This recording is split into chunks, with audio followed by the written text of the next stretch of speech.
चलिए अब top 10 international headlines के बाद अब रुक करते हैं। आज ट्रंप के लिए, अमेरिका के लिए, मैं कहूंगा पूरे दुनिया के लिए ही बहुत अहम दिन है, क्योंकि ट्रंप आज यानी 20 जनवरी को अमेरिका के 47वें राष्ट्रपति के रूप में पद और गोपनीयता की शपथ लेने वाले हैं। 4 साल बाद एक बार फिर से उनकी व्हाइट हाउस में एंट्री होने जा रही है। ट्रंप दूसरी बार राष्ट्रपति पद की शपथ लेने वाले हैं और अमेरिकी समय के अनुसार शपथ ग्रहण समारोह की शुरुआत सुबह 10 बजे से वहां के अनुसार जो है वो हो जाएगी और भारतीय समय के अनुसार रात 8:30 बजे से कार्यक्रम जो है उसकी शुरुआत हो जाएगी। डिटेलिंग बहुत सारी, इसलिए एक्सपर्ट्स भी जुड़ेंगे।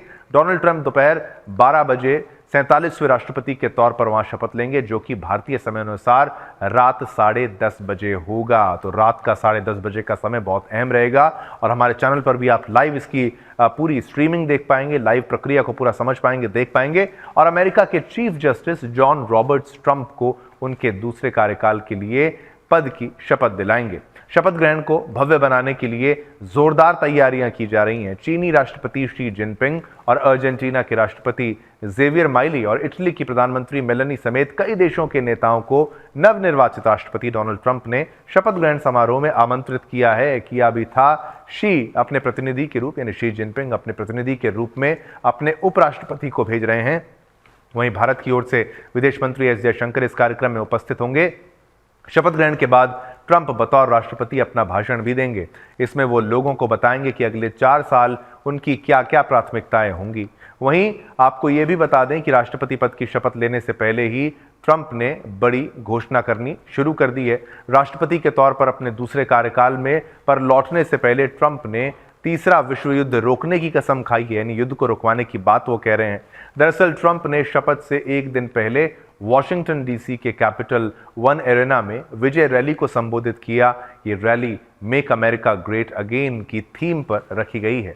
रैली में ट्रंप ने बाइडेन के सभी फैसलों को कुछ ही घंटों के अंदर वापस लेने का वादा किया है। वहीं पलायन के मुद्दे पर बोलते हुए ट्रंप ने कहा कि सभी अवैध जो अतिक्रमणकारी हैं, उन अतिक्रमणकारियों को किसी भी तरह उनके घर वापस भेजा जाएगा। अमेरिका के नवनिर्वाचित राष्ट्रपति डोनाल्ड ट्रंप का शपथ ग्रहण समारोह एक राजनीतिक घटना महज भर नहीं है, बल्कि वैश्विक राजनीति में एक नए अध्याय की शुरुआत के तौर पर देखी जाएगी।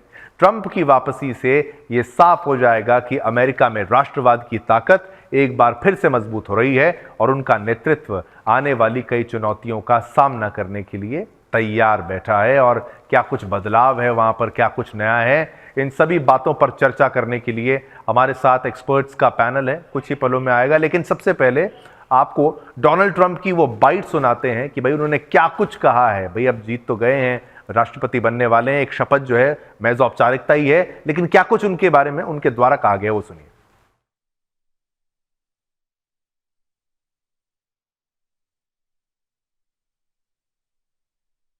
Perhaps most beautiful of all, this week we achieved an epic ceasefire agreement as a first step toward lasting peace in the Middle East. And this agreement could only have happened as a result of our historic victory in November. That was some victory. Was that great? I don't even know which was greater, 2016 or this one. I think this one. Look, Honest Abe Lincoln. We have Honest Abe. We have Uncle Sam. You know, Uncle Sam shook my hand about 2 months ago. He's got the strongest grip I've ever. You are a strong man. I said, what the hell was that? But I'm glad to report that the first hostages have just been released.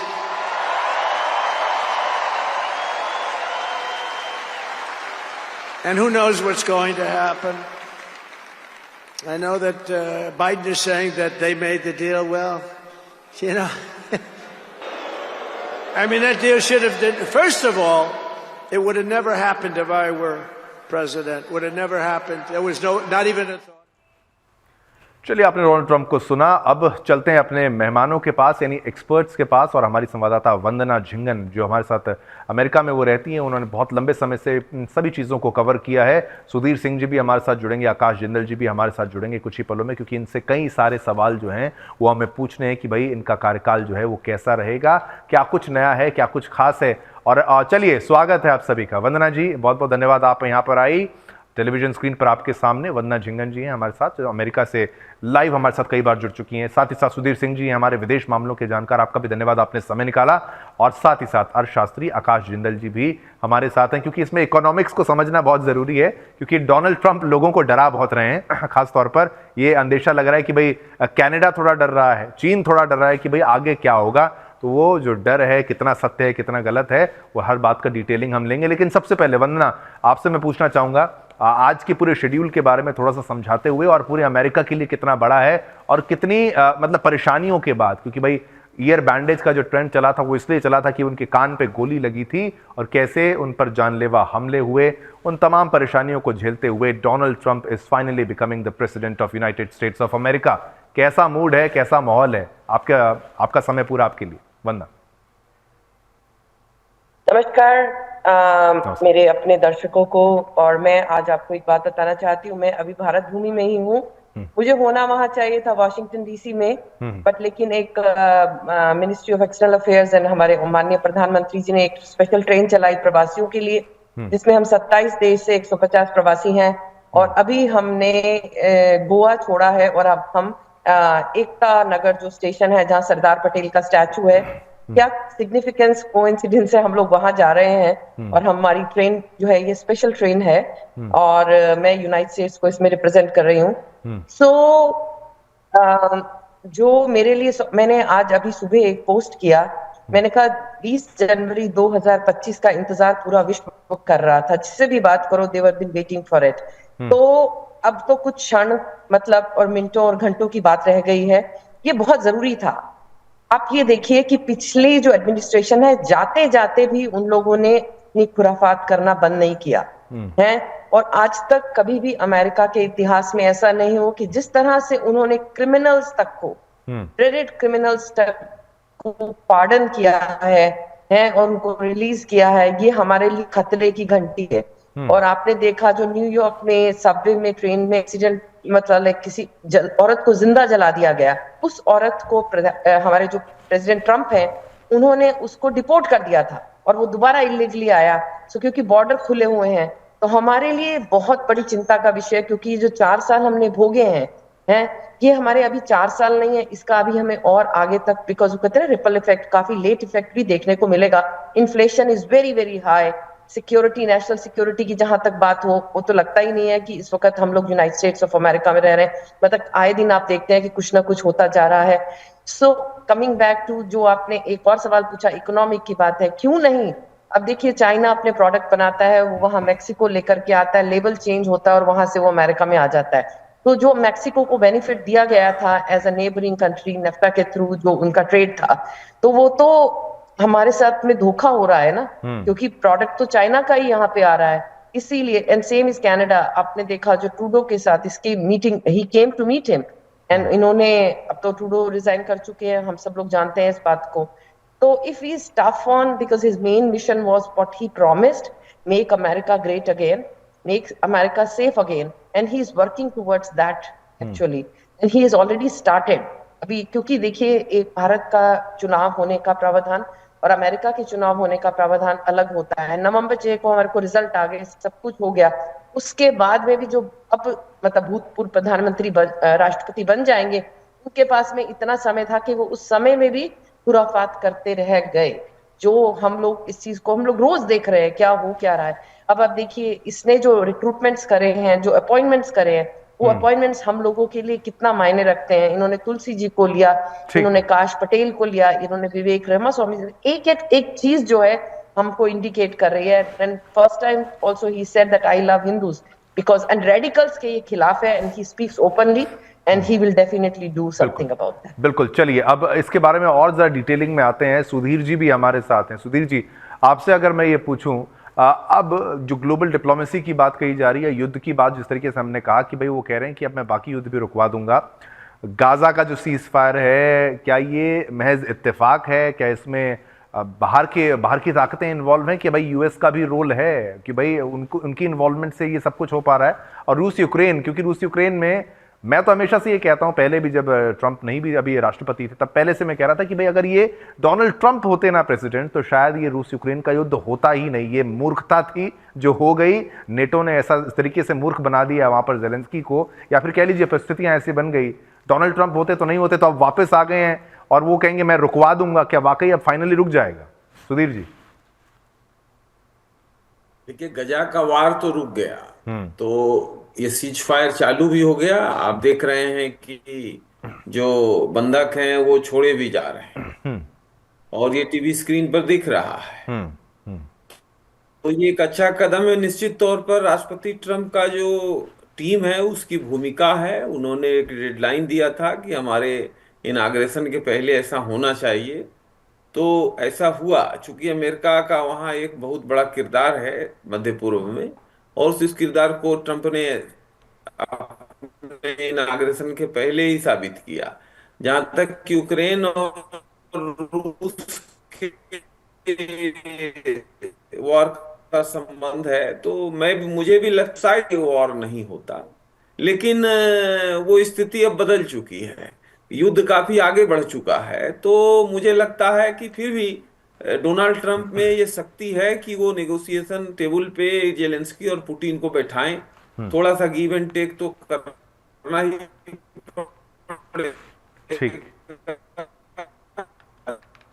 आपका तो बिल्कुल बिल्कुल बिल्कुल थोड़ा सा आपका audio यहां पर ब्रेक हो रहा है सुधीर जी। वापस आते हैं, एक छोटे से ब्रेक के लिए भी मुझे कहा जा रहा है। सुधीर जी भी हमारे साथ है, आकाश जी भी हमारे साथ हैं, सभी पर आएंगे। लेकिन मुख्य मुद्दा आज ट्रंप के लिए, अमेरिका के लिए और पूरी दुनिया के लिए बहुत बड़ा दिन है। अपने मेहमानों के पास और इस चर्चा को आगे बढ़ाते हैं। वंदना झिंगन जी हमारे साथ हैं, सुधीर जी भी हमारे साथ हैं और आकाश जिंदल जी भी हमारे साथ हैं। सुधीर जी, आपकी बात को मैं फिर से आप पर आऊंगा, लेकिन चलिए एक इकोनॉमिक्स के पॉइंट ऑफ व्यू से भी हम आकाश जिंदल जी आपसे पूछना चाहेंगे। सैंक्शंस की झड़ी और अप्रवासी कह लीजिए, इलीगल इमिग्रेंट्स कह लीजिए, उन पर एक्शन और अमेरिकी इकोनॉमी की प्रेजेंट स्टेट क्या, प्रेजेंट कंडीशन क्या है? आपको लगता है क्या एक सुपर पावर के तौर पर अभी भी वो मौजूद है, या बढ़ता ड्रैगन जो है वो कितनी बड़ी चिंता की वजह था, है और अब आगे क्या होने वाला है? आपका एनालिसिस आकाश जी। आपने एक बहुत इंटरेस्टिंग वर्ड के साथ शुरुआत की है शुभम। आपने कहा है सैंक्शंस की झड़ी। ये जो झड़ी शब्द है ये बड़ा इंटरेस्टिंग शब्द है। देखिए, सैंक्शन जहां तक चाइना के अगेंस्ट है वो मुझे नेचुरल सी बात लगती है, क्योंकि पहले भी जो है जब ट्रंप साहब थे यूएस चाइना ट्रेड वॉर चली है, लंबी चली, और चाइना को उसका काफी खमियाजा भुगतना पड़ा था। तो मेरी ऑर्गेनाइजेशन आकाशंदल.in का मानना है कि चाइना के खिलाफ तो बट नेचुरल है कि सैंक्शंस आने वाली है, बट ये जो सैंक्शंस की झड़ी है अगर ये लगती है, मुझे लगता है कि ये बातें अलग थी, प्रैक्टिकली चीजें अलग होगी। सैंक्शंस की झड़ी लगती है तो ये भी दर्शकों को समझा दो इसका मतलब क्या है। सैंक्शंस का मतलब क्या होता है? कोई भी चीज आप इंपोर्ट कर रहे हो उस पर आप ड्यूटी लगा दोगे। मान लो एक चीज $10 की आती है, आपने उसके ऊपर सैंक्शन लगा दी, 60% जो है उसके ऊपर ड्यूटी लगा दी, तो कितने की पड़ेगी? $16 की। तो तकलीफ किसको होगी, प्रॉब्लम किसको होगी? अमेरिका के अपने वासियों को। बाहर से वो क्यों इंपोर्ट की जा रही है? इसलिए इंपोर्ट की जा रही है क्योंकि अमेरिका में वो चीज अवेलेबल नहीं है। तो अगर कहीं झड़ी लग जाती है, सब कंट्री के अगेंस्ट सैंक्शन लग जाती हैं, तो यूएस को दिक्कतें आ सकती हैं। अभी बात हुई थी पहले कि शायद ब्रिक्स कंट्रीज के अगेंस्ट सैंक्शन लगा दी जाए। अब BRICS countries Brazil, Russia, India, China और बहुत सी कंट्रीज शामिल हो गई हैं। अब सब कंट्रीज के अगेंस्ट सैंक्शन लग जाएंगी तो दिक्कतें आएंगी। और होगा क्या फिर? अगर सब कंट्रीज के अगेंस्ट सैंक्शन लगानी शुरू कर दी तो वो कंट्रीज भी काउंटर सैंक्शन लगाएंगे, तो दुनिया अलग ही डायरेक्शन में चली जाएगी। तो झड़ी शब्द जहां तक है, मुझे लगता है चाइना तक तो ठीक है, उसके आगे यूएस की इकोनॉमी और ग्लोबल इकोनॉमी के लिए ठीक नहीं होगा। अब आते हैं दूसरी बात, यूएस की इकोनॉमी की हालत क्या है। यूएस हम सब जानते हैं दुनिया की सबसे बड़ी इकोनॉमी है, सबसे पावरफुल इकोनॉमी है, बट यूएस की इकोनॉमी के हालात अच्छे नहीं है। एक एक करके गिनाता हूं क्या दिक्कत है। सबसे पहले रशिया यूक्रेन वॉर आप विस्तार से आकाश समझाइए, एक विस्तार से समझाइए। छोटा सा ब्रेक भी ले लेते हैं ताकि हमारी ब्रेक्स पेंडिंग ना रह जाएं। वापस आएंगे आकाश जी, पहले आप पे, फिर सुधीर जी आप पर। छोटा सा ब्रेक लेते हैं दर्शकों, बहुत अहम चर्चा है, मेहमानों पर ही वापस आएंगे। तो वापस चलते हैं अपने मेहमानों पर और अर्थशास्त्र की जिस तरीके से बात कर रहे थे, अमेरिकन इकोनॉमीज को क्या ट्रबल है उस पर विश्लेषण जो चल रहा था अपना। आकाश जिंदल जी क्विकली आपसे एक रिस्पॉन्स लेते हैं, फिर सुधीर जी आपसे।